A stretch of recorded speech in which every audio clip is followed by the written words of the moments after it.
अस्सलामुअलैकुम फ्रेंड्स, आप सबको आपके अपने चैनल MZR फूड घर में खुशामदीद कहता हूँ। आज जो रेसिपीज बनाने जा रहे हैं वो है बनाना विद चॉकलेट शेक। उसके लिए जूसर मशीन में हमने दूध शामिल कर लिया है 1 गिलास, और साथ ही साथ हम कटे हुए 3 अदद बनाना शामिल कर लेंगे।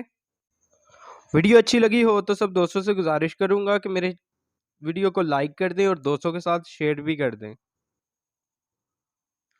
3 चम्मच चीनी शामिल कर ली है और 1 चम्मच कोको पाउडर, चॉकलेट पाउडर ये शामिल कर लेंगे, और साथ ही बर्फ़ के छोटे छोटे टुकड़े पीसीस वो शामिल कर लिए। माशाल्लाह क्या लाजवाब शेक तैयार होगा। जूसर मशीन हम कर लेते हैं ऑन।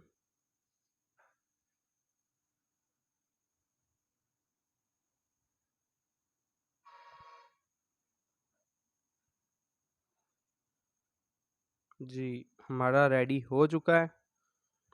देखें माशाल्लाह माशाल्लाह कितनी प्यारी लुक आ चुकी है। अब हम गिलास में निकाल लेते हैं।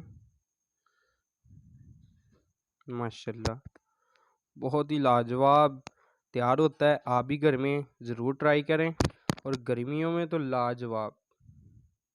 हमारा chocolate and banana shake ready हो चुका है। वीडियो अच्छी लगी हो तो दोस्तों के साथ शेयर कर दें। नेक्स्ट वीडियो तक के लिए मुझे इजाज़त दें।